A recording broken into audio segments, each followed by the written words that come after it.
The lecture hall smelled faintly of old chalk and rain-soaked wool. Outside, the sky over Crestwood University stretched gray and solemn, like an unfinished sentence. Inside, under the pale hum of fluorescent lights, Professor Arthur Whitmore stood before a half-circle of restless students. A slim copy of The Sun also rises open in his hands. He didn't speak immediately. He never did. His students had grown used to that.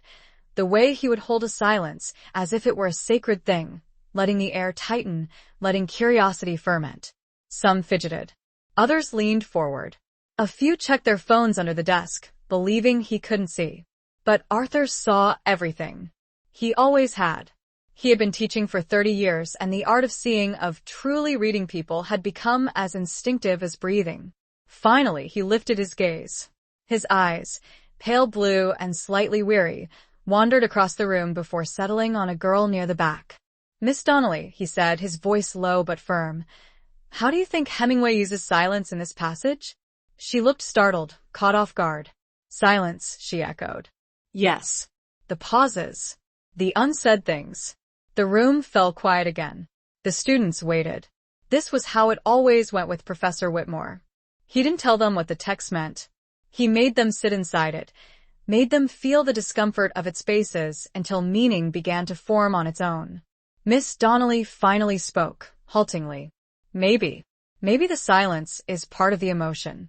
Like, it shows what they can't say." Arthur's mouth curved into a faint smile. "Exactly," he said softly. "And what they can't say, Miss Donnelly, is often the most important thing." He turned back to the book, reading the next line aloud, his voice carrying the weight of familiarity. He had read this passage hundreds of times, in dozens of classrooms, across decades. Yet somehow, it never lost its heartbeat. He lived for this, for the moment when a student's eyes lit up with understanding, when literature ceased to be homework and became revelation. But lately, those moments had become rare. When class ended, students gathered their laptops and left quickly, muttering polite goodbyes that didn't quite meet his eyes. He stood by the desk, staring at the screen of his department-issued computer, which he used only because he was required to. The faculty portal blinked with unread messages. Curriculum updates. Policy changes. Mandatory innovation training. He clicked none of them. In the hallway, posters advertised new courses in digital humanities and AI-driven narrative analysis. Next to them, his own class flyer, Foundations of American Modernism, looked like a remnant from another age. "Morning, Arthur," said a cheerful voice behind him. It was Professor Dana Cross, his younger colleague, whose entire course existed online. She carried no books, only a tablet. "Great turnout today?" Arthur smiled thinly. "About average." Good, she said, barely listening. "Hey, did you get the memo? They're rolling out the new interactive curriculum next semester. The students can experience the novels through VR modules now. Pretty exciting, right?" "Experience them?" he repeated. "How?" "Well, instead of reading, they can walk through the settings. Sit in Jake Barnes's cafe in Paris. Feel the atmosphere firsthand. It's immersive literature." Arthur let out a soft breath that might have been a sigh. And when he asked quietly, "Do they actually read?" Dana laughed. "Oh, Arthur, you and your books. Don't worry, they'll still read snippets. It's just modernized." "Modernized," he echoed. The word hung between them like dust in the light.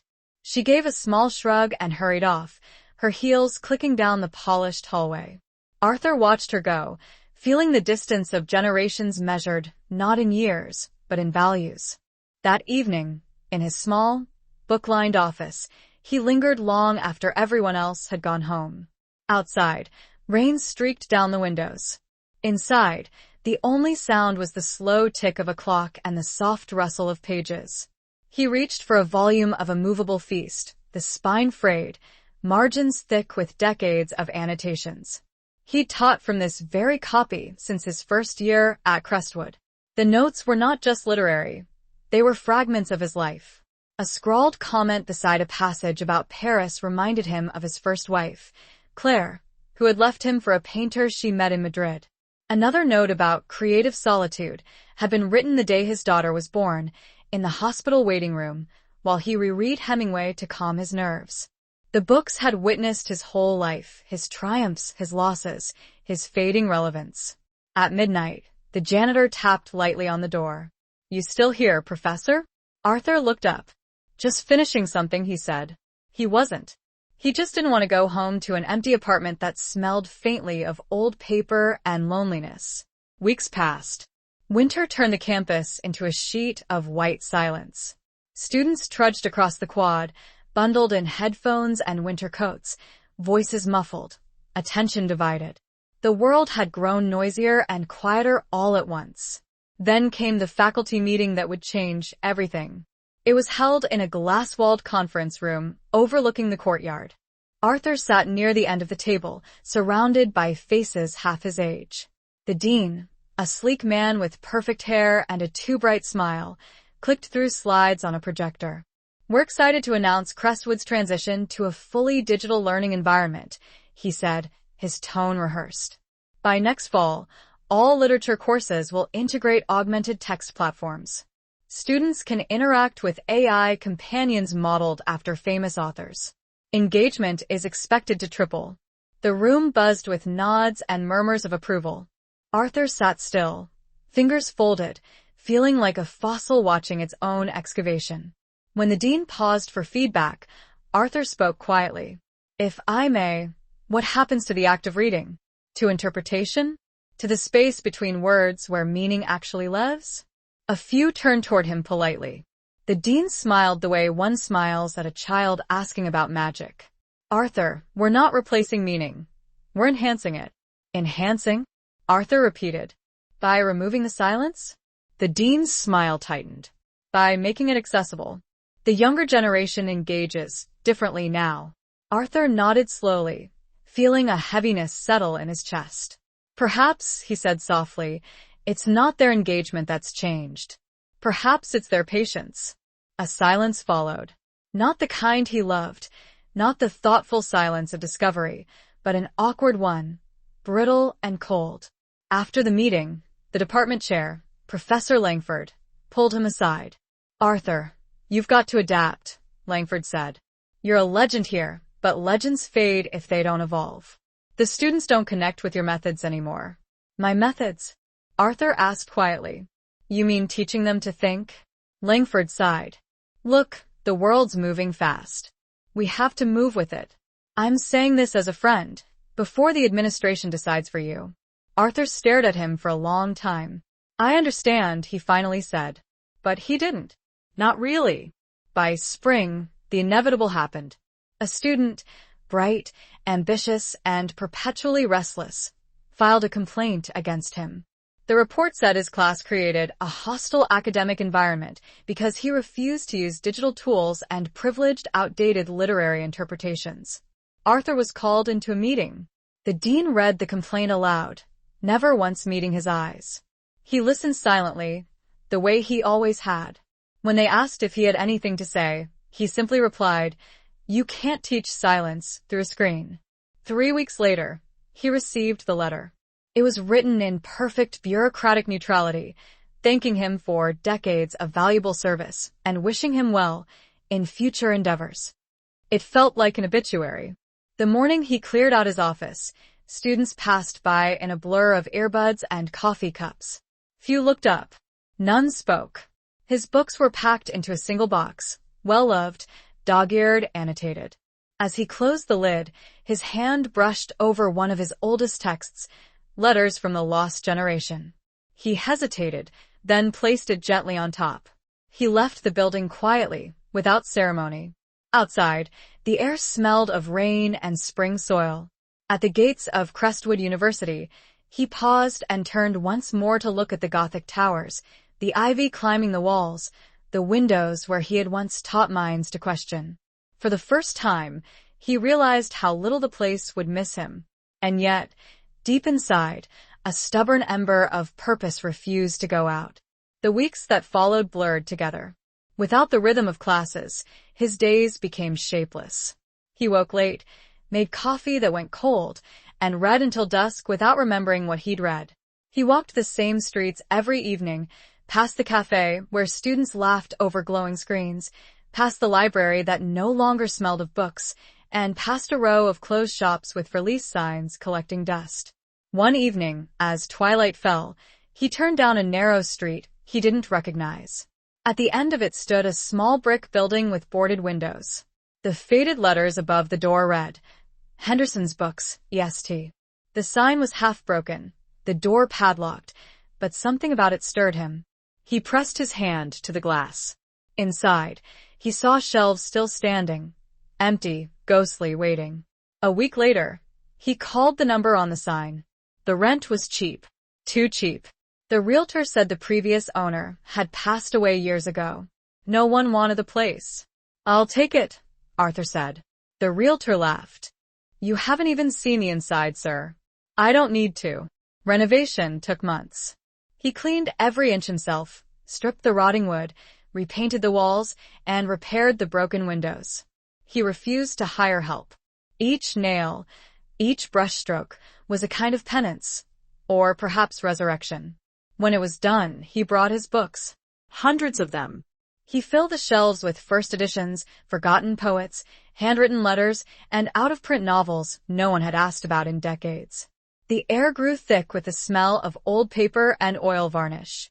On the first night, he turned on a single lamp, stood in the center of the room, and whispered to the walls, "You're alive again." He hung a wooden sign by the door that read simply, "Whitmore's Antiquarian Books." For the first few weeks, no one came. He didn't mind. He brewed tea, played classical records, and sat behind the counter reading under the warm pool of lamplight. It was enough to exist among words again. Sometimes, late at night, he'd look across the street at the glowing university windows. Inside, students stared into screens, scrolling endlessly. And he'd smile, not out of bitterness, but pity. They didn't know what they were missing. But every now and then, someone would step inside. An old professor, a poet, a student who liked the smell of old paper. They'd browse quietly, talk a little, buy something rare. And for those few moments, Arthur felt the pulse of his old classroom again. He wrote every sale by hand in a ledger, using the same fountain pen he'd owned for 30 years. No computers, no scanners, no credit cards. Just ink, memory, and trust. Some called him old-fashioned. Others called him obsolete. But he didn't care. He had his books, his silence, his truth.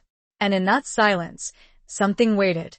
The faint hum of destiny, the sound of footsteps yet to come, the beginning of a meeting that would change everything. Because one snowy evening, not far from that quiet bookstore, a young woman named Emily Grant was searching for a book no one else believed existed.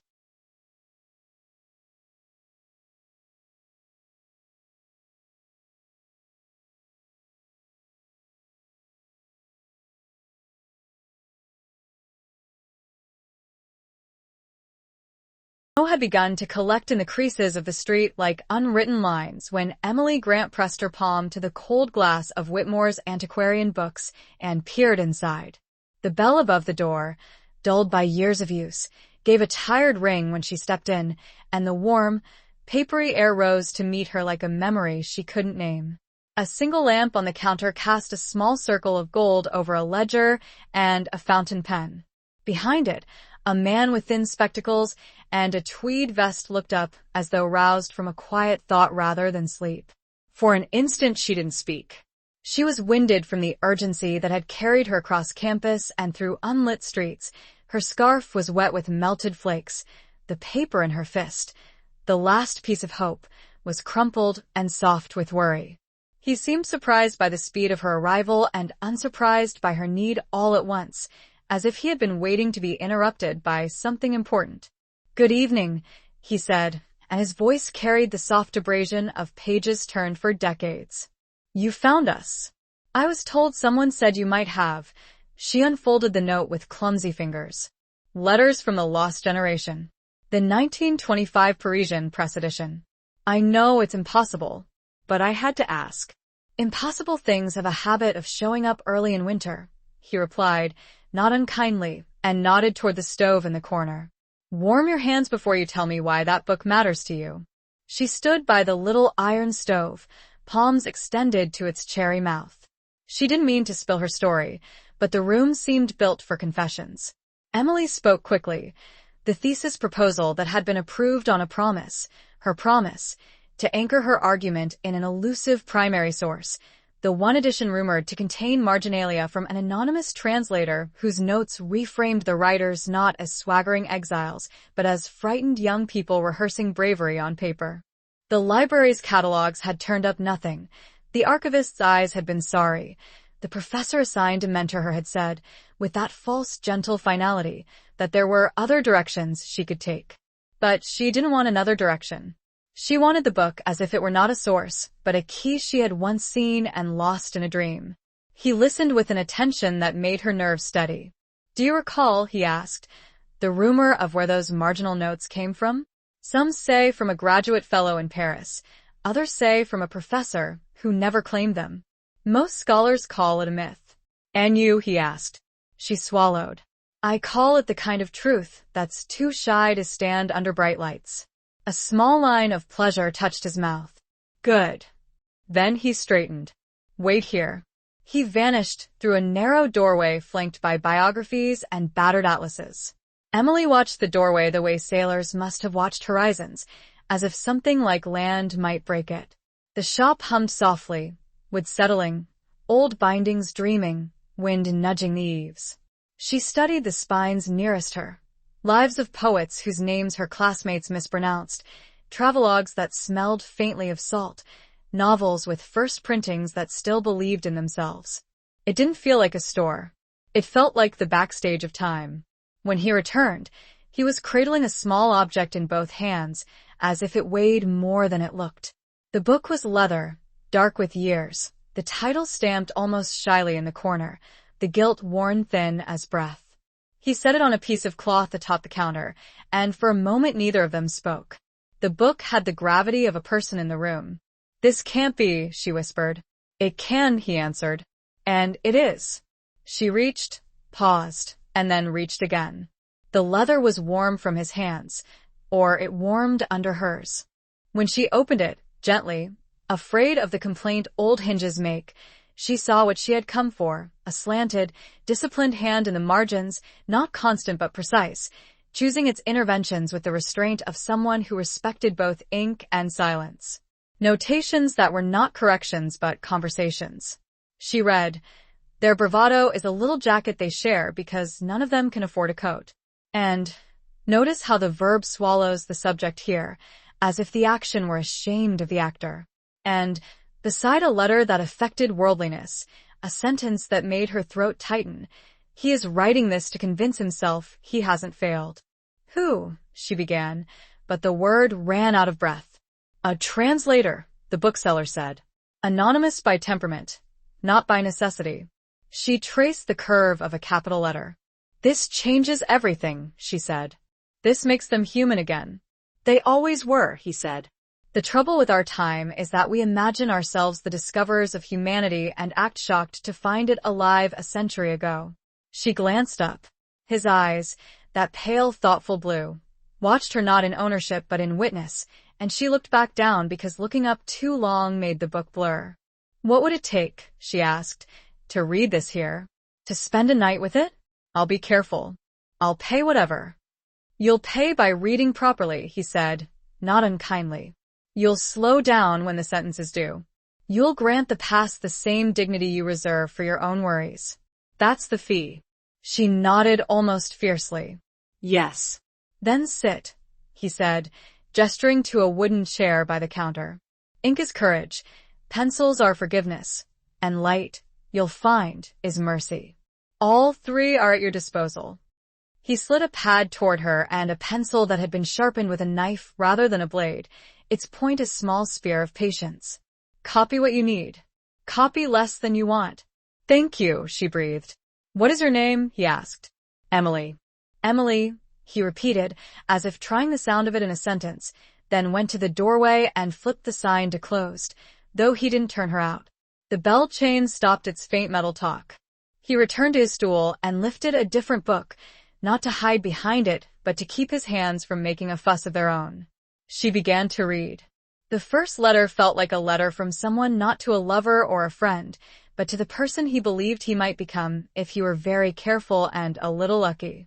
She copied a line, then another, writing slowly, writing for retention rather than speed. When the stove sighed, she looked up. When it settled, she read again. The room's time and the book's time became the same time, like two rooms separated by a thin wall whose sound leaked. After an hour, she ventured a question. "Do you think," she asked without lifting her eyes, "that youth has ever truly known itself? Or is it only later that we write ourselves into coherence?" He didn't answer at once. She had the sense he was not formulating an answer, but removing one that had grown ivy. "We are ourselves in fragments," he said at last, "and time is the mortar if you are patient, or the hammer if you are not.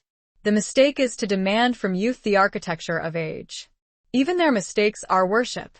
She smiled without meaning to. "Are you?" She hesitated. "Forgive me. You sound like a professor I wish I'd had." "Wishes are a form of scholarship," he said. "They tell us what we needed to learn." She nodded, and the pencil scraped the paper with a small, honest sound of effort.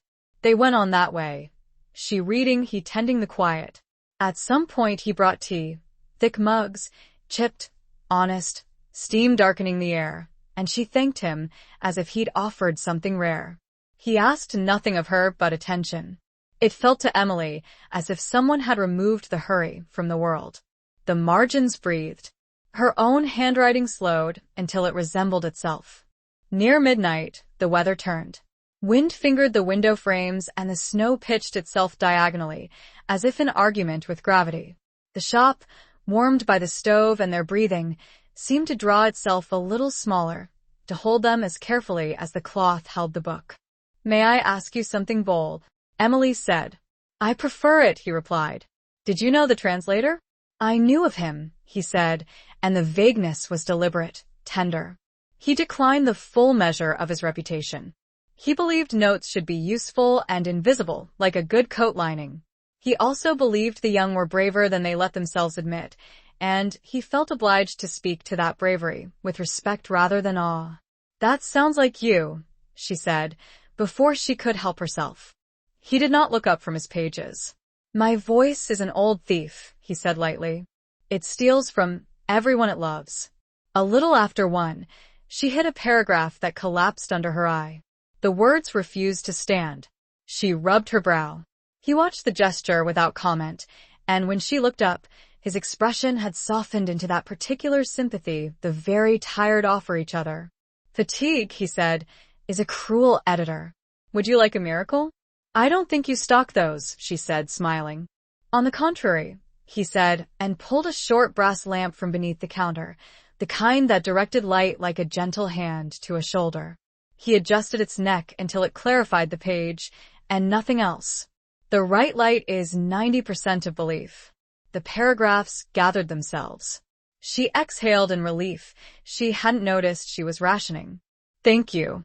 "You're welcome," he said, and it was the kind of you're welcome that knows the thank you isn't about lamps or tea. By 2, she had filled 10 pages with copied lines and small intuitions that would become, later, arguments. Once, when she paused to flex her hand, she realized the bookseller had not turned a page in quite some time. He was looking beyond his open book to something neither in the room nor wholly in memory, the way people look when a piece of their life arrives from the past intact and asks to be let in. Emily wondered if she had intruded on something that belonged to him alone, then understood that his gift tonight was to make what belonged to him available to what she needed to become. "How much do I owe you?" she asked, hurriedly reaching for her bag, a reflex as she realized she had received more than she could name. "You owe me an honest thesis," he said. "You owe the writers an ear. You owe the book your careful hands. Money is a rude middleman between gratitude and work." She opened her mouth to protest, but he lifted one hand. "You may pay me by returning to finish what you can't finish tonight. That currency spends well here." She laughed, or it burst out like laughter. It was relief with a melody. "I don't know how to say." "You just did," he said. He wrapped the book in its cloth as one wraps a shoulder in a coat when the subway car is colder than you remembered. Casual, expert, protective. He did not offer to let her take it home. She did not ask. The book felt safer than that, and so did she. At the door, she paused. The world outside the glass was thick white, the streetlights wearing halos too heavy for their necks. She tightened her scarf. "I'm Emily," she said, and then realized she had said it already. "Yes," he said. "I am Arthur." The name went through her like a chord she could not place, not because she knew it, but because something in his manner made it sound as if a room had just been opened and lit. "Good night, Arthur," she said, and at the edge of the word night something like gratitude turned the corners of her voice. "Good night, Emily," he answered. He did not offer his hand. He did not need to. The room had shaken hands with her all evening. When the door swung closed, the bell gave a softer ring, as if it had learned her name. He turned the sign back to closed but left the lamp burning and stood a long time with his hands on the counter, his palms flat, as if feeling for tremors in the grain. The night had returned something he had mislaid beneath resignation.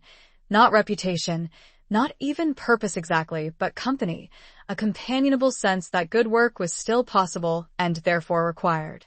He poured the dregs of the kettle into his mug and drank it lukewarm, still tasting tea though the tea had long since admitted it was water.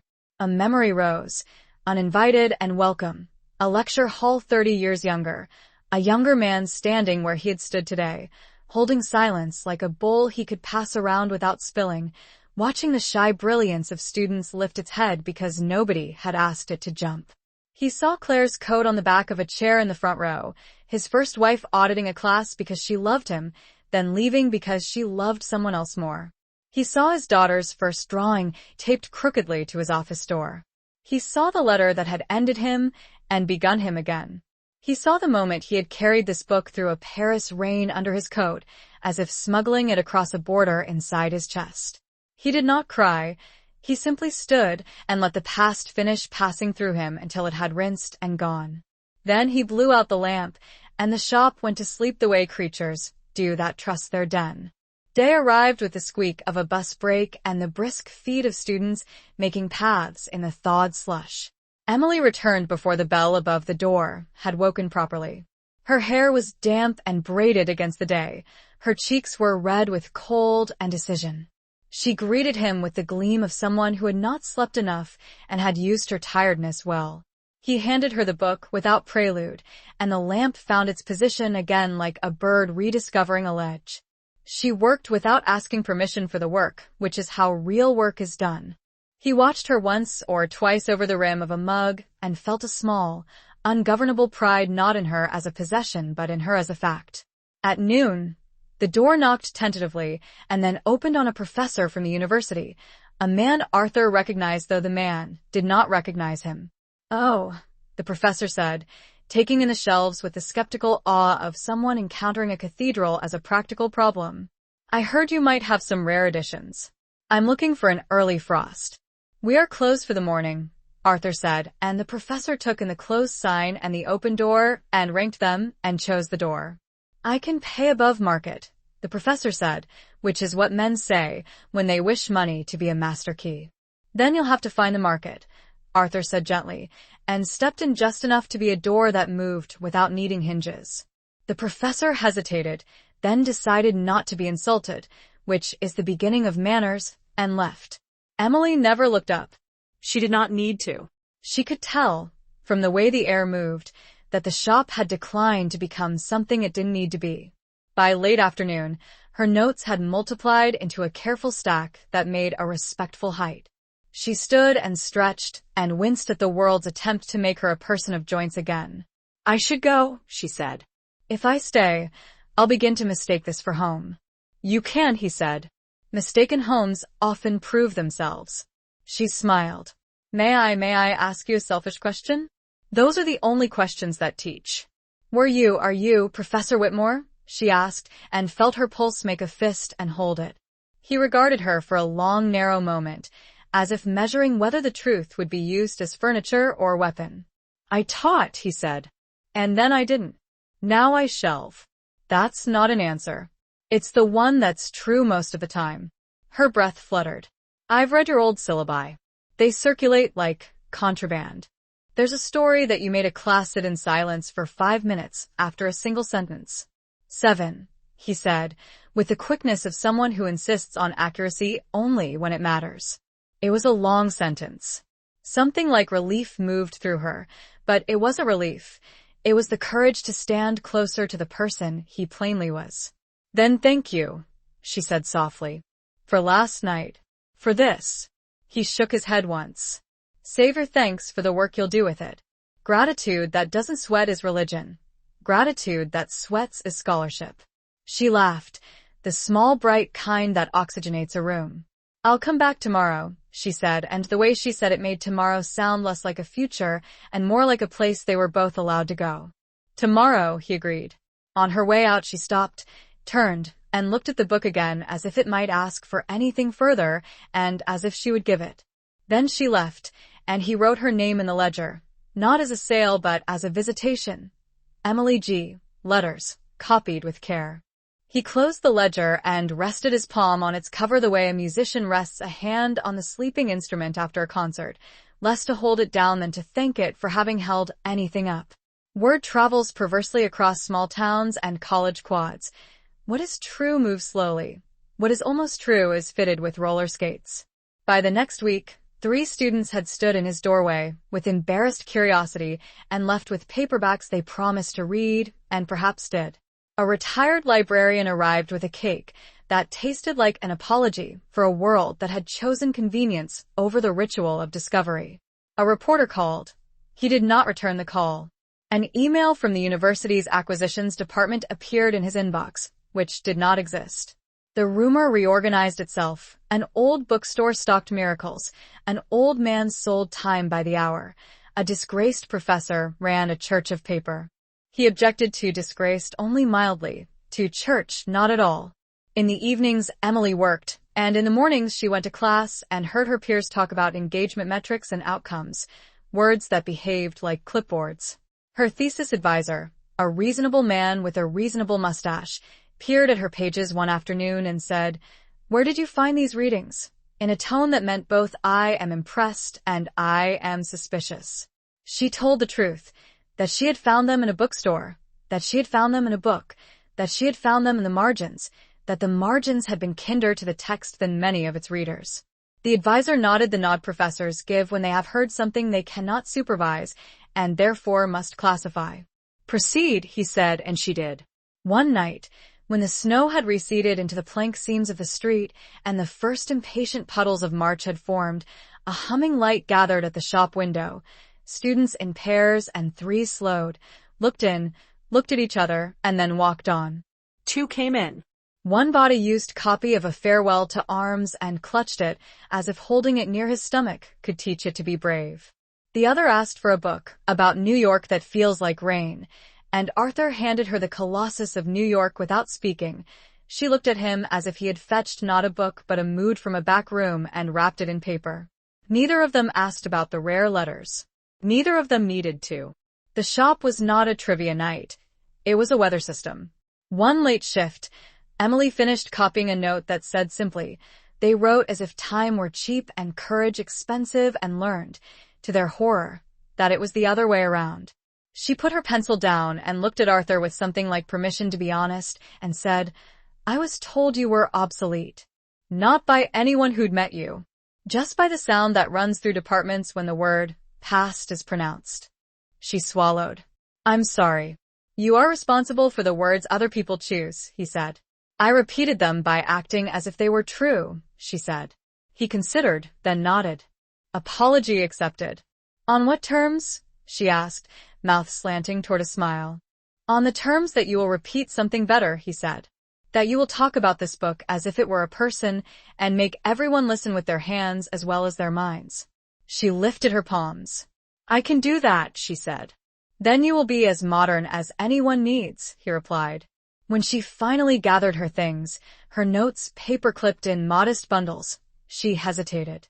"May I, when this is finished, may I cite the annotations? Anonymously, if you prefer. But they deserve to stand with the text they rescue." He looked at the cloth-wrapped book.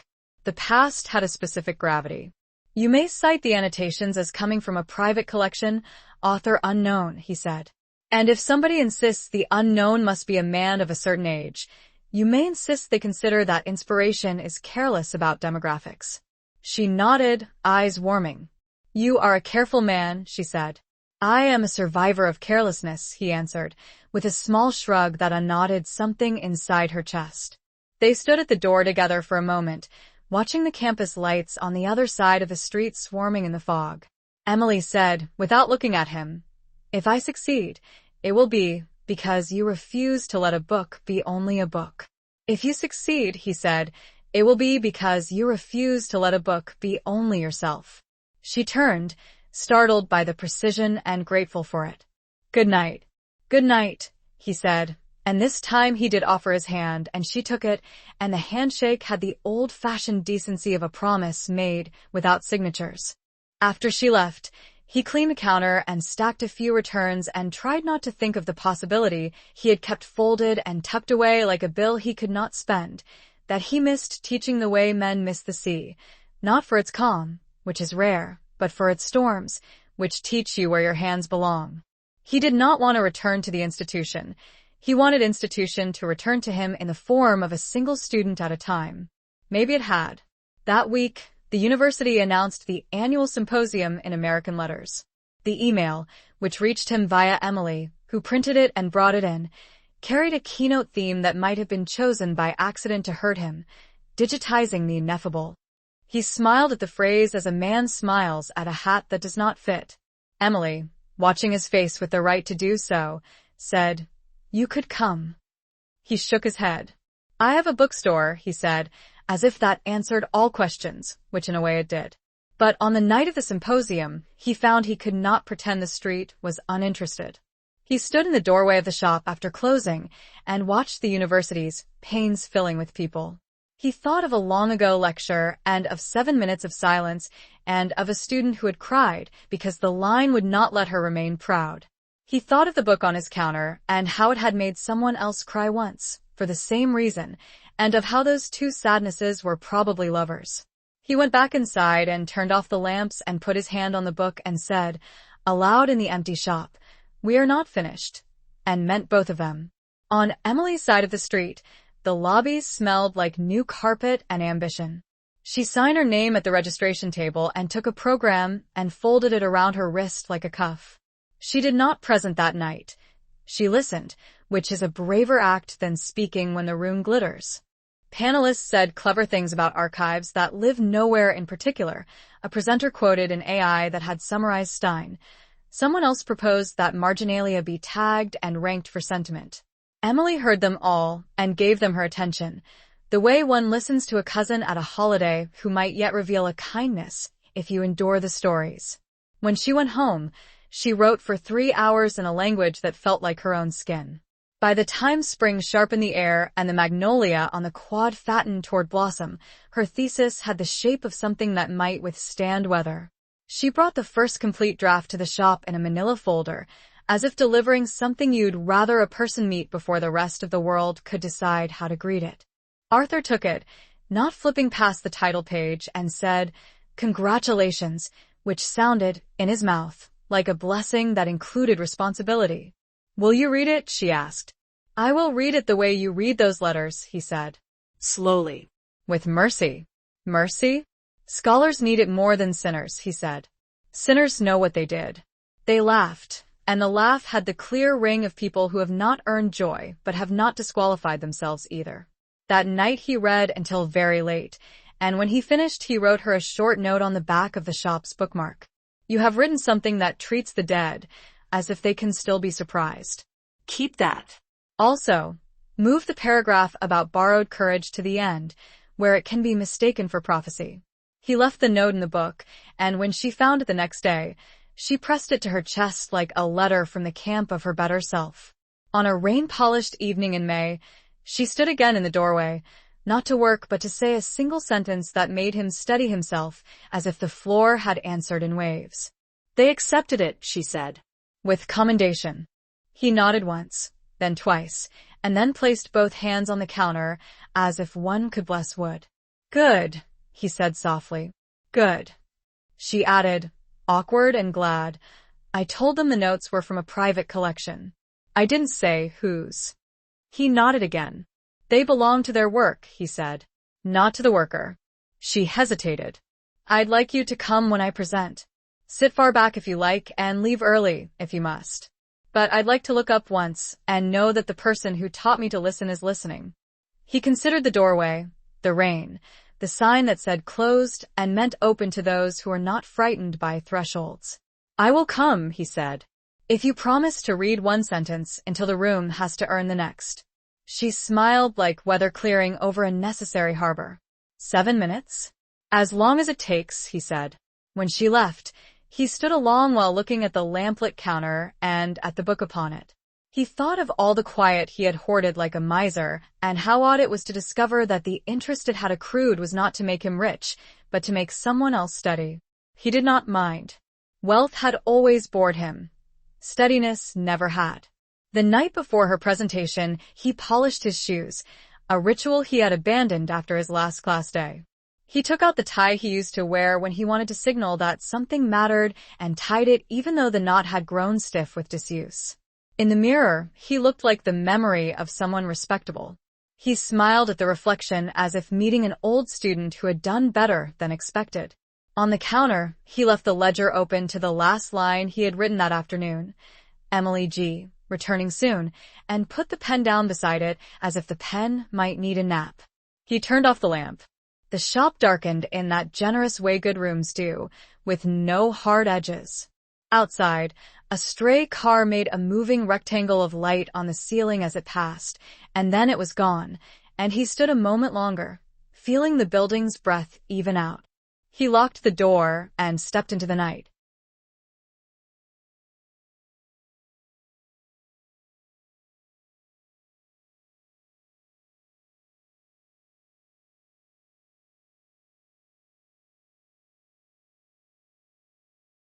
The auditorium was already full when Emily arrived, the air taut with perfume, nervous energy, and the hum of microphones being tested. It was Crestwood University's annual symposium in American letters, a day she had once imagined attending only as a quiet spectator. Now she was one of the presenters, her name printed in the glossy program under the heading Emerging Scholars Panel.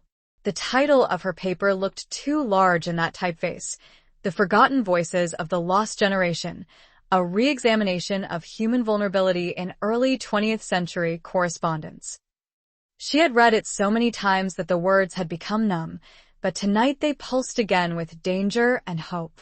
She found her seat in the second row, clutching her folder like an anchor. On the stage, professors adjusted their glasses, whispering to one another about funding and tenure. Students scrolled through digital notes, their faces lit blue by screens. She felt a strange tenderness for all of them, even the ones who would barely hear her. Somewhere among them, she knew, sat Arthur Whitmore, though she hadn't seen him enter. He had promised to come, and that was enough. When her name was called, she rose, feeling the weight of every late night in that quiet bookstore, every page of notes copied under the lamplight. The podium felt too tall, the microphone too close. She looked out and saw a room of polite skepticism, people willing to listen, but already convinced they had heard everything worth saying.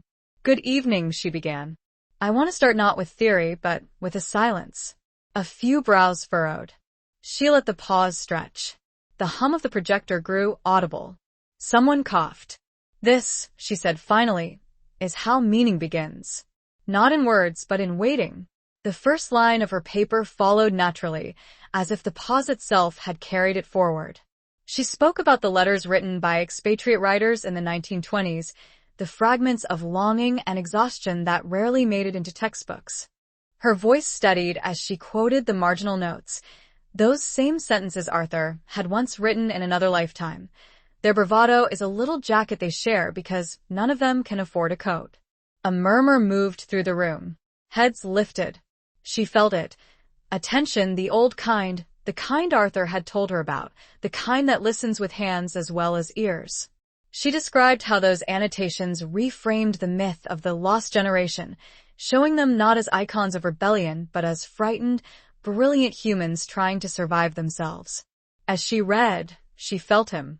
Not visibly, but in the quality of the listening. It was as though his patience had entered the room with her and was now teaching everyone else how to wait. She didn't need to search the audience. She knew he was there. Halfway through her talk, a man in the front row, a visiting scholar from Yale, known for his fondness for interruption, raised a hand. "Miss Grant," he said, "you attribute these marginal notes to an anonymous translator." Are you certain they are authentic? "I've never encountered them in any verified edition." Emily met his gaze. "I'm certain they exist," she said. "You're holding authenticity to the wrong candle. These notes were not meant to be famous. They were meant to be useful. They were written by someone who understood that translation isn't just language, it's compassion." The man frowned. "But without a verifiable source, how can you claim academic legitimacy?" "Because legitimacy," she replied quietly, "is not the same as truth. Legitimacy asks for proof. Truth asks for presence. I have both. I've seen the ink and I've seen what it does to people when they read it." There was a silence, not hostile this time, but curious, almost reverent. The moderator, sensing that the air had shifted, gestured for her to continue. She closed her notes. "There's one final passage I want to share. It isn't just annotation, it's a kind of prayer." She read slowly. They wrote as if time were cheap and courage expensive, and learned, to their horror, that it was the other way around. No one moved. The lights seemed to dim of their own accord. She didn't rush to fill the quiet. She let it breathe. 7 seconds. 10. A full minute, maybe more. Then, softly, she said, "I believe the translator was right." When she finished, applause rose. Not a quick flurry, but a sustained, growing sound. People stood. She blinked hard, realizing that tears had welled up without permission. On the far right side of the room, near the door, she saw him, Arthur, standing just enough to clap, his expression calm but his eyes alive with something like pride and farewell intertwined. After the session ended, professors approached her with congratulations and cautious questions. A few asked for citations, others for interviews. She answered what she could, thanked them all, but her eyes kept drifting toward the exit. When she finally slipped free of the crowd and stepped into the corridor, he was already there, leaning lightly on his cane, waiting as if they had merely agreed to meet after class. "You kept your promise," she said. "So did you," he answered. They walked together toward the side door, where the evening light was dimming into gold. "You were right," she said. The silence was the best part. He smiled. "It always is." "I wish they knew it was you," she said suddenly, her voice breaking. "Those notes, that wisdom, it was all you. You should have taken credit." "Credit," he said, "is a currency for those still buying their way into meaning. I already own mine." They stepped outside. The campus smelled of rain and lilac. She held the folder to her chest. "You changed my life," she whispered. He looked at her kindly. "No, Emily. You listened. That's rarer than change." They stood in silence for a while, watching students hurry past, young, distracted, alive. One of them laughed so loudly it echoed off the stone walls, and Arthur smiled faintly. "Do you hear that?" he said. "That's the sound of the story beginning again." When they parted, it was without ceremony. She turned once to look back, but he had already blended into the soft dusk, his figure moving slowly toward the bookstore across the street. The faint glow of the used books sign blinked through the mist. It looked less like an advertisement than a heartbeat. That night, Emily couldn't sleep. She sat by her window, the symposium program open beside her, and wrote him a letter, old-fashioned on paper. She told him how the audience had listened, how she had found courage in his quiet faith, how she hoped to visit the shop again before leaving for graduate school. She didn't know if she would mail it. Perhaps she just needed to write it. The act itself was the message. Across the street, Arthur returned to his shop, the keys cold in his palm. He unlocked the door, switched on the lamp, and breathed in the scent of old paper and tea leaves. On the counter lay the book, still wrapped in its soft cloth. He unwrapped it carefully and ran his fingers over the margin notes, the handwriting of his younger self, a man still naive enough to believe he could capture empathy with ink. He smiled. He had not written them for fame. He had written them for whoever would come next. He reached for his ledger and added a new line beneath the last. E. Grant, the lost generation found. Then he closed it, turned off the lamp, and sat in the dark, listening to the rain. The shop was quiet, but not empty. The silence had shape, texture, purpose. It was the same silence he had once cultivated in lecture halls, the same silence he had given Emily in that first night of snow. It was alive. For the first time in many years, he felt the peace of a completed sentence. Not an ending, but a full stop that belonged exactly where it landed. Outside, the streetlight flickered and steadied again. He whispered, almost to himself, "Knowledge still lives here." And somewhere, on the other side of the city, a young woman bent over her desk, underlining that same sentence in her own notes, as if answering him across the night.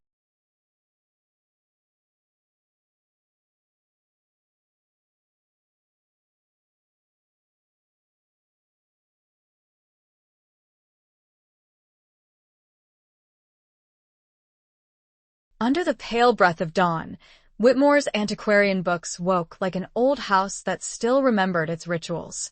The first light crawled across the narrow aisles, touching the spines of books as though checking for a pulse. Dust motes floated in the air, unhurried and certain of their place in the world. Arthur unlocked the door as he always did, slowly, deliberately, as if granting permission to history to breathe again. The brass key turned with its familiar sigh, and when the latch released, he paused for a moment, feeling the weight of that quiet. It was not loneliness anymore. It was continuity. Months had passed since Emily's symposium. Her paper had traveled beyond the college walls, published in a small but respected journal, praised for its sensitivity and daring perspective. She had come to the shop to tell him in person, her eyes bright with a thrill of recognition.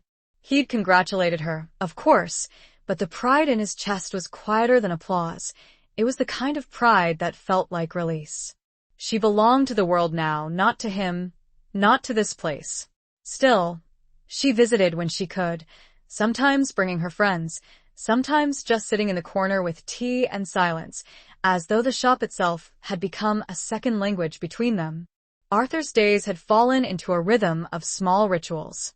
Each morning, he lit the kettle, brewed a pot of black tea strong enough to stand a spoon, and wrote a few sentences in a worn notebook, notes that weren't addressed to anyone in particular. Sometimes reflections on books, sometimes on weather, sometimes on the strange kindness of being left behind by time, but still being useful to it. He was getting older, that much he knew. His hands shook a little when he shelved the heavier volumes. The world around him moved faster, screens blooming on every desk in the cafe across the street. But he had no bitterness left for any of it. He had discovered something gentler than relevance. He had discovered presence. People came and went. A young boy from the neighborhood began stopping by after school, drawn by the glow of the lamp and the promise of stories that smelled of dust and adventure. Arthur taught him how to handle a book like a living thing. Never force it open, never fold its corners, always let it rest when it sighs. The boy listened wide-eyed, as if learning magic spells. There was also Mrs. Redding, a widow who found comfort in the poetry shelf. She read aloud quietly, as though talking to someone no one else could see. And once, a group of students came looking for the bookstore from the article. They spoke quickly, their sentences overlapping, holding their phones like cameras ready to trap proof of something rare. But when they entered, their voices fell into whispers, subdued by the scent of paper and patience. Arthur guided them to the rare editions, answered their questions, and when they left, one of them turned and said, "Sir, this place feels different. Like time stopped to listen." He smiled. That was enough. Emily's letters came more often now that she had moved to Chicago for graduate school. They arrived on thick cream-colored paper, sealed with the kind of care that suggested ritual rather than convenience. She wrote about her studies, her mentors, her students.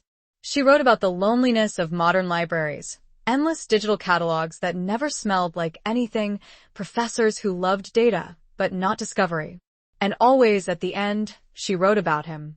Not with sentimentality, but with gratitude, the kind that hums under the skin instead of shouting. When I teach, one letter said, I pause between lines.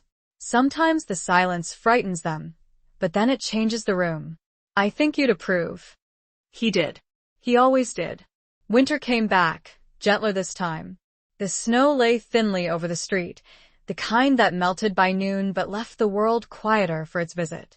Arthur's breath came slower these days, and some mornings his legs felt like reluctant machinery. But he found comfort in the stillness of the shop, the creak of the floorboards, the soft click of the lamp switch, the familiar whisper of a page turning itself. The store had become less a business and more a sanctuary for anyone who needed to feel unhurried. Students dropped by during exams, not to study, but to sit in the silence.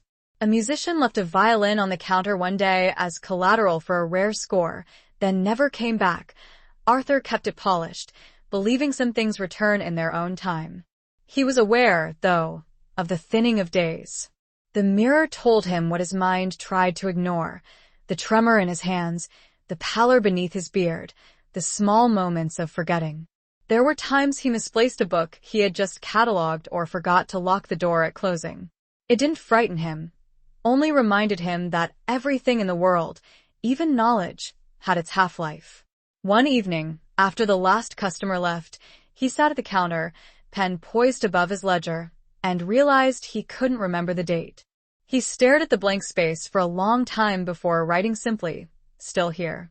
That felt sufficient. Emily came back that spring. She looked older, not by years but by experience. The kind of growing that happens when ideals brush against the machinery of the real world. She hugged him without hesitation, her hair smelling faintly of rain. "I miss this place," she said, glancing around the shelves. "Chicago's full of bookstores, but none like this." He chuckled softly. "Perhaps they're too new to remember what they are." She handed him a small parcel wrapped in brown paper. Inside was a new edition of her published thesis, bound in soft linen, her name embossed in gold.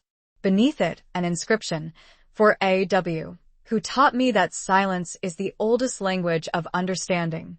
He traced the letters slowly, his eyes damp but unashamed. "You've done well," he murmured. "Better than I ever did." She shook her head. "I just followed where your footprints led." They spent the afternoon together, speaking about nothing and everything, old authors, new students, the strange stubbornness of hope. When she left, she turned at the door and said, "You should rest more, you know." "Rest is for those who've stopped listening," he replied, smiling. But that night, long after she was gone, he felt a heaviness settle in his chest. Not pain, not fear, just the slow recognition that his body was catching up to his years. He sat in his chair, watching the snow return through the window, and thought of all the words he had read, spoken, written, and withheld. It felt like enough. When he finally rose to turn off the lamp, he whispered a small prayer, not to God, but to the books themselves. "Keep teaching them, even when I can't." The next morning, the boy from the neighborhood found the shop still locked at opening time, which had never happened before. He peered through the glass and saw Arthur asleep in his chair, peaceful, the ledger open in front of him. On the last line, written in steady, deliberate hand, were 3 words, "Knowledge still lives." The town mourned quietly. The university sent flowers. Former students wrote letters that piled high on the counter, unopened but understood. Emily returned within days. She stood in the doorway for a long time before stepping in, her hand trembling as she touched the back of his chair. Then she turned and looked around the room, realizing that silence had not left, it had only changed its teacher. She spent the next few weeks cataloging his collection, arranging for preservation, speaking with the university about creating an archive, not digital but physical, the way he would have wanted. They agreed to dedicate it as the Whitmore Collection, a sanctuary for the written word. When all was done, she sat behind the counter for the first time, the same lamp glowing above her, and opened the ledger. On the last page, below his final line, she wrote, "And it always will." Then she closed the book gently, just as he had taught her. In the weeks that followed, people began returning, not to mourn, but to remember. The boy from the neighborhood came to read after school. Mrs. Redding brought fresh flowers every Thursday. Even strangers stopped in, drawn by something they couldn't quite name. Emily kept the door open every day, the bell chiming like a heartbeat. She didn't try to replace Arthur. She only tried to keep the silence alive. And sometimes, in the stillest hours before closing, she thought she could hear him, his slow voice, his calm presence, whispering from between the shelves, "Be patient. Let them find it themselves." Summer settled over the town like a soft blanket, and the bookstore felt lighter somehow, as if grief had turned into gratitude.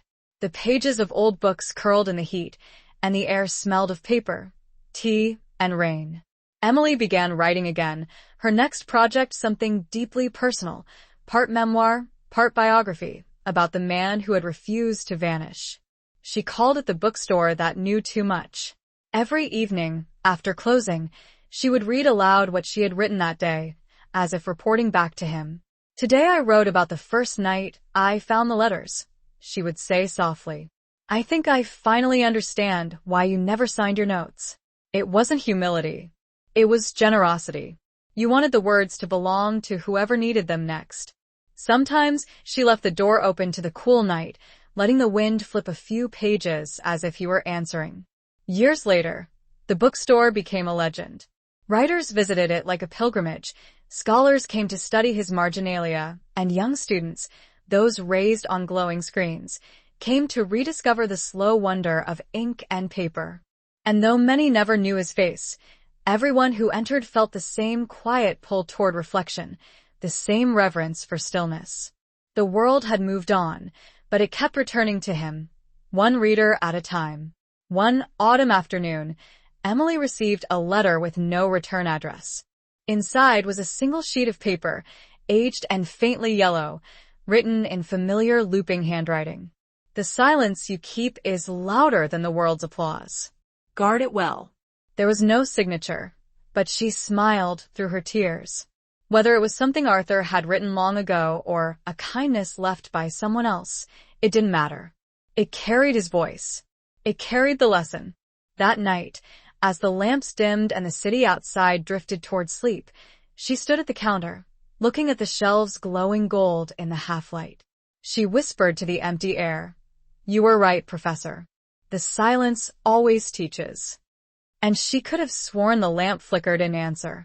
Outside, the old neon sign hummed faithfully, the words used books pulsing against the dark like a steady heart. Inside, the books waited patiently, listening to the quiet breath of a world that was, at last, beginning to listen back.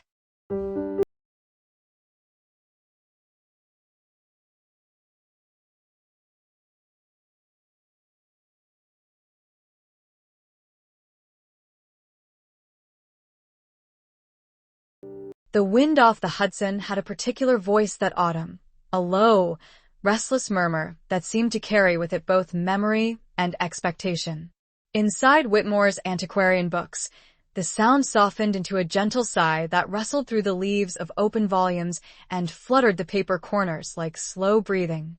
Emily stood behind the counter, finishing the day's entries in the old ledger, the same one Arthur had written in until his final morning.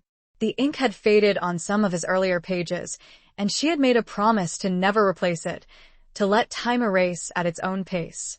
The store smelled of oiled wood, tea, and the faint musk of aging bindings.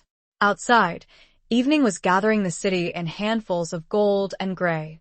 It had been nearly 5 years since Arthur's passing. The bookstore had outlived him, and in doing so, it had changed shape without losing its soul. The sign outside now read Whitmore's Books and Letters, the addition subtle but deliberate. The subtitle, Her Idea, was a quiet tribute to the belief that every book was a conversation across generations. She had added small benches near the windows, a reading table in the back, and a modest corner where people could leave handwritten notes for future readers, confessions, reflections, fragments of thought. She called it the margin wall. The first note she ever posted there was his final line from the ledger, "Knowledge still lives." Over the years, that wall bloomed with hundreds of slips of paper, words of gratitude, of loneliness, of rediscovery. They rustled faintly whenever the door opened, as if whispering to welcome each new visitor. The store had become, in the words of a journalist who once tried to describe it, a cathedral for quiet souls. It was never crowded, but it was never empty either. Some came for the rare books, others for the ritual of peace the place offered. The old lamp on the counter still glowed each evening, and Emily still brewed tea strong enough to taste like time itself. Sometimes she caught herself speaking aloud to the air, asking questions the way she once had asked Arthur. "Do you think this edition should go near the travelogues or the letters?" And then smiling when the silence that followed felt like an answer. That autumn afternoon, she was expecting a visitor. The local paper had called her the week before, asking to feature the store in a special column about enduring spaces in a modern world. The writer, a man named Daniel Reeves, was known for his skeptical tone, a kind of elegant cynicism that treated nostalgia like an indulgence. When he arrived, precisely on time, his presence filled the doorway with the crisp scent of wind and ink. He looked around the shop as one might study an artifact rather than a living organism. His coat was neat, his gaze exacting. "So this is the famous Whitmore's," he said, setting down his satchel. "I half expected it to be haunted." Emily smiled, used to the mixture of curiosity and condescension that people brought through the door. "It is haunted," she replied lightly. "Just not by ghosts that frighten anyone." He raised an eyebrow. "And what sort of ghosts are we talking about?" "The kind that teach you to listen." He looked at her for a moment, then began walking slowly through the aisles, tracing a finger along the spines. "I'll admit," he said, "places like this don't usually survive. Not with rent, not with online everything. You must have something special keeping the lights on." "Faith," she said. He chuckled. "Faith doesn't pay the bills." "It does," she said simply, "when enough people believe in the same silence." He turned to her then, his eyes sharper. "You're a romantic, aren't you? I can tell." "I learned from one," she said. He smiled wryly. "Arthur Whitmore, the late legend of the analog world. I read about him when I was researching this piece." He sounded complicated. "Most honest people are," she said. He nodded, studying her as if trying to understand whether she was performing or truly meant every word. "Tell me," he said, "what exactly did he believe that you're still carrying forward here?" She thought for a long time before answering. "That listening," she said finally, "is the rarest form of literacy." The journalist wrote that down. Then, as if to test the weight of her words, he sat on one of the benches and looked around. The shop was quiet except for the hum of the radiator and the faint tick of the old wall clock. On the margin wall, one of the slips of paper fluttered loose. He rose, crossed the room, and read it aloud. "The world shouts. Books whisper. The wise choose the whisper." He glanced at her. "Who wrote that?" She smiled. "A girl who used to shout," she said softly, "until she met someone who taught her otherwise." He gave a short nod, and for the next hour, he interviewed her about the store, about its visitors, about her mentor. She told him about the boy who had grown up coming here and now taught literature at the same university that once dismissed Arthur. About Mrs. Redding, who had found new love after writing a poem on the margin wall. About the way silence itself seemed to bend differently in this place, as though each book contributed to its pitch. When the interview ended, Daniel lingered by the counter, tapping his pen against his notebook. "You know," he said, "I came expecting a story about a dying tradition. But this feels more like a kind of resistance." "Not resistance," she said. "Remembrance. We remember what we rushed past." He nodded slowly, then surprised her by setting his notebook aside. "Do you mind if I stay a while? I'd like to listen." "Please," she said. "That's what it's here for." He took a book from the shelf, something by Baldwin, and sat near the window. For a long time, the only sounds were the turning of pages and the faint creak of the radiator. When he finally left, he shook her hand and said, "You may have ruined me for the modern world." "Good," she said. "It could use a little ruin." 2 weeks later, his article appeared in the Sunday edition of the New York Chronicle. It wasn't cynical. It wasn't even skeptical. It was reverent. "In a quiet bookstore on the edge of a busy city," he wrote, a woman keeps alive the ancient practice of listening to books, to people, to the past. What survives there isn't nostalgia, but instruction. How to be human in a world that forgets how. The morning the article came out, a line formed outside before she even opened the door. People came not to buy, but to sit, to write their own notes for the margin wall. Some brought books from their parents' attics, donations to keep the silence growing. Others just wanted to meet her, to say thank you for keeping a promise to someone they'd never met. The shop became busier, but it didn't lose its stillness. Somehow, the quiet grew larger, like a lake that makes room for every ripple. Months passed. Daniel visited often now, sometimes bringing coffee, sometimes staying after hours to help her sort donations. They spoke of literature, of memory, of the fine line between preserving the past and embalming it. He confessed that he'd stopped writing features for the paper. "It's all noise," he said one night as they shelved a collection of Frost. "But this feels like language again." She smiled and handed him the next book. "Then speak it with care," she said. Their friendship deepened into something both gentle and unspoken.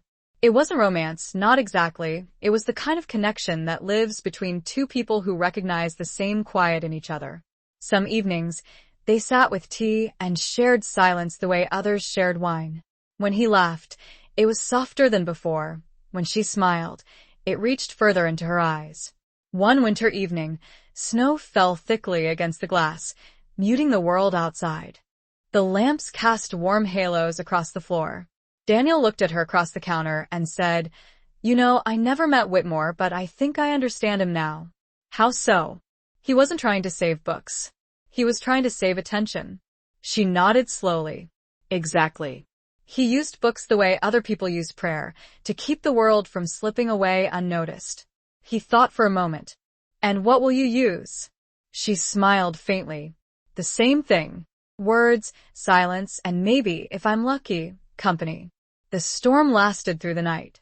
In the morning, when they opened the door, the city was white and new, as though someone had rewritten it from scratch. On the sidewalk, footprints led toward the corner cafe, toward the university, toward the river. But the space before the shop remained untouched, unbroken snow glistening under the sign. Emily took a deep breath and whispered, "He'd have loved this." Time folded gently over them that winter. The shop became, to some, a place of pilgrimage, to others, a rumor they needed to test. Scholars wrote about it. Travelers photographed it. A filmmaker offered to shoot a documentary, which she politely declined. "The camera can't capture silence," she said. Years rolled on. The boy from the neighborhood grew up, became a teacher, then a father.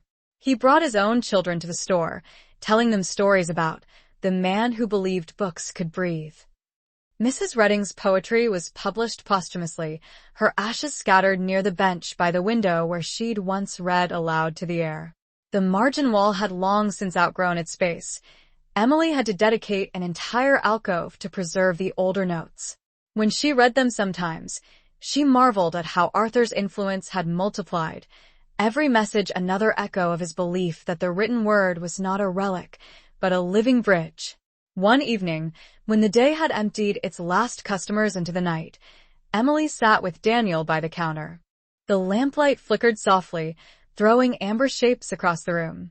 She took a deep breath, the kind that begins confessions. "I think," she said, "I'm ready to write again. Not research, not essays. Something different."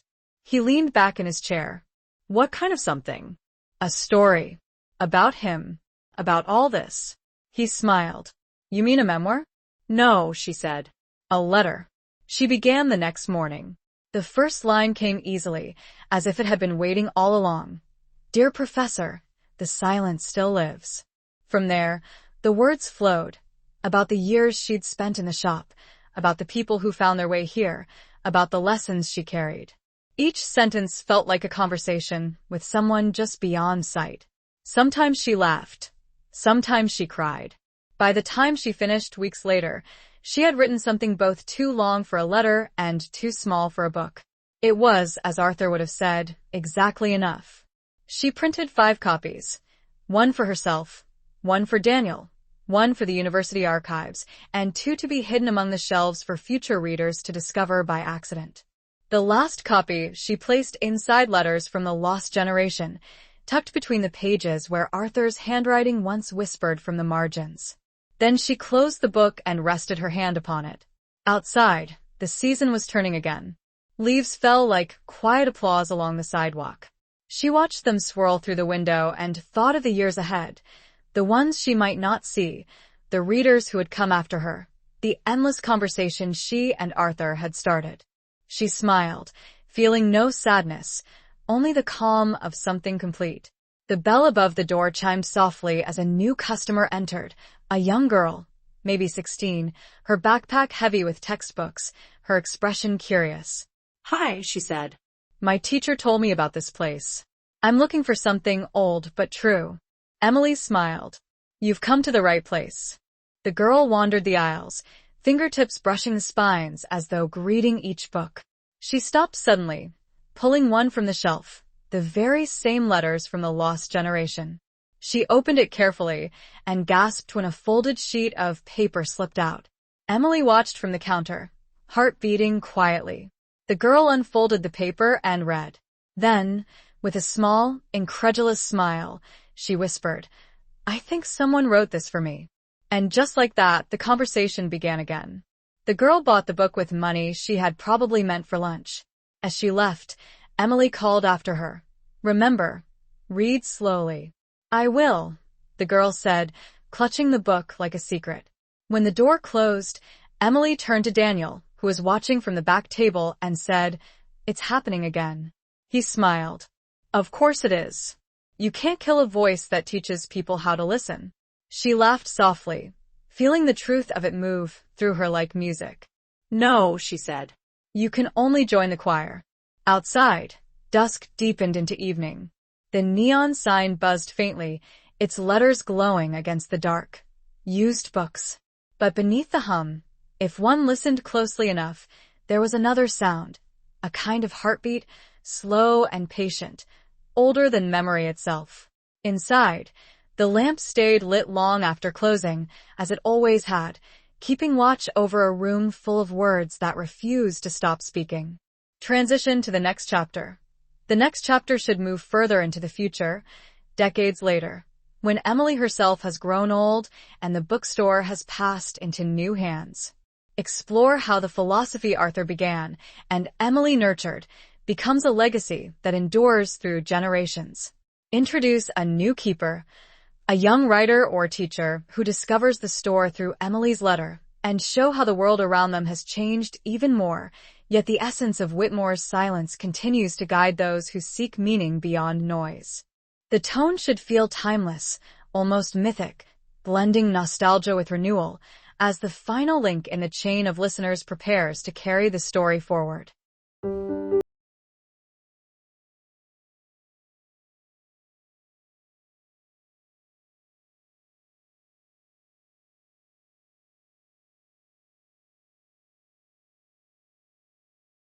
Evening slid across the city like a brushstroke of gold turning to smoke. The skyline shimmered briefly, then folded into itself, and all the windows of Whitmore's antiquarian books gathered the day's last light. Inside, the air was still, soft with the smell of paper, tea, and time. Emily, now older than Arthur had been when she first met him, sat at the counter in his old chair, the same lamp casting the same gentle circle of light. Her hair, streaked silver at the edges, fell loosely over her shoulders. Her hands, lined and deliberate, rested on the open ledger where she had written so many names that the pages now trembled under the weight of years. Outside, the world had changed again.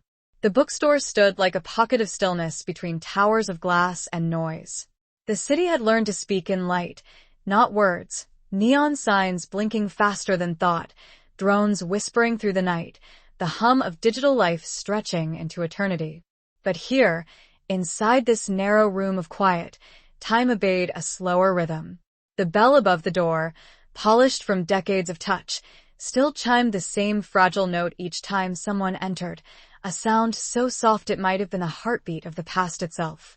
Emily looked up from her writing when she heard it ring now.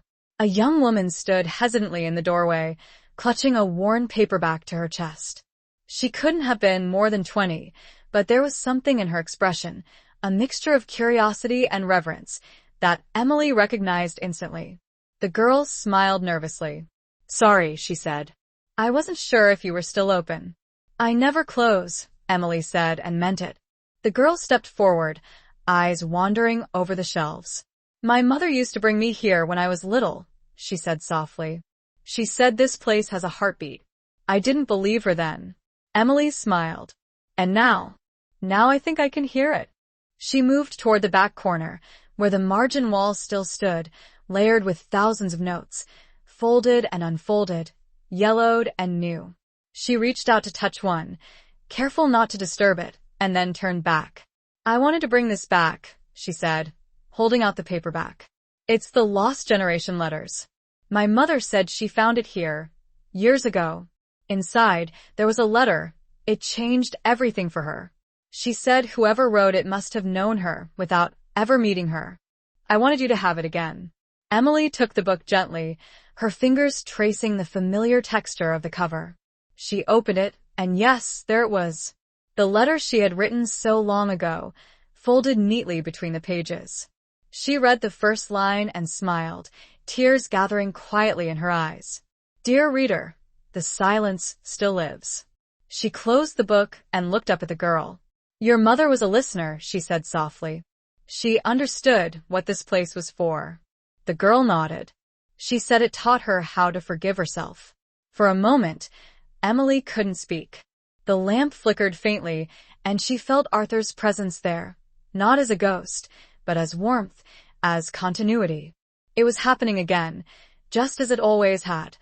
One life brushing gently against another, the invisible chain unbroken. Would you like to leave something on the wall? She asked. The girl nodded eagerly. Emily handed her a small square of paper and a pencil worn smooth from years of use. The girl sat at the old wooden table by the window, bent her head, and began to write. Outside, the wind pressed softly against the glass, carrying with it the scent of autumn and rain. When the girl was done, she pinned her note to the wall and stood back. Emily read it silently. For the ones who taught us to listen, even when the world forgot how. She placed a hand on the girl's shoulder. That's exactly what we're all doing, she said. Remembering how to listen. The girl smiled and turned to leave. I'll come back, she said. Places like this shouldn't be left alone. They never are, Emily replied. After she left, the bell fell silent again. Emily stood alone in the middle of the shop, surrounded by the soft breathing of books. She walked slowly down the aisle, running her fingers along the spines as she went. Every shelf carried a story she could still recall, who had bought what, who had cried while reading, who had fallen in love beside the poetry section. Every mark of dust, every creak of the floorboard, was a memory made solid. At the back of the store, she stopped beside the old chair where Arthur used to sit. The fabric was faded now, but it still held the shape of him somehow. She sat down, resting the book with the letter on her lap. You were right, Professor, she whispered. It didn't end with us. The shop seemed to lean in at that, as if listening. The shadows deepened. The lamplight grew warmer.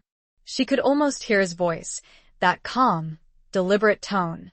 Knowledge still lives. She smiled through the tears. Yes, she said softly. It does. The clock ticked. The air grew heavy with the scent of paper and dusk. She let her eyes close, the quiet wrapping around her like an old friend. Outside, the streetlights flickered on, one by one, until the whole block shimmered like memory made visible. When morning came, the first rays of sun spilled through the window, glinting off the brass bell above the door. The young woman returned, as she had promised, holding a bouquet of pale chrysanthemums. The shop was open, the lamp still glowing, but Emily was asleep in the old chair, her hands folded over the book. There was no fear in her face, no struggle.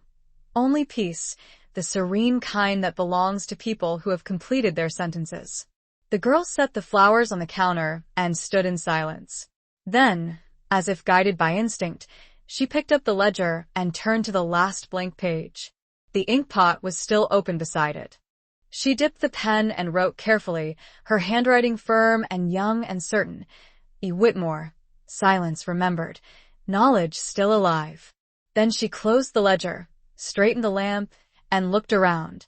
The air seemed to hum softly, almost imperceptibly, the way it did when someone was about to turn a page. In the weeks that followed, the shop continued as though it had simply changed voices. The young woman, her name was Clara, kept the same rituals. Tea in the morning, lamp at dusk, the bell waiting patiently above the door. People who came and whispered, "She looks like the founder." And maybe she did. She never denied it. When asked what kept her there, she would smile and say, "Someone has to listen." Years later, when technology had consumed almost everything else, the little bookstore on Hudson remained. Its windows glowed softly through every season, its shelves heavy with words that refused to vanish. And sometimes, when the night was especially still, those who passed by swore they could hear two voices, one deep and calm, one gentle and bright, carrying on their endless conversation between the pages. And above the door, the sign that had outlasted generations flickered once, twice, and steadied again. Whitmore's books and letters knowledge still lives.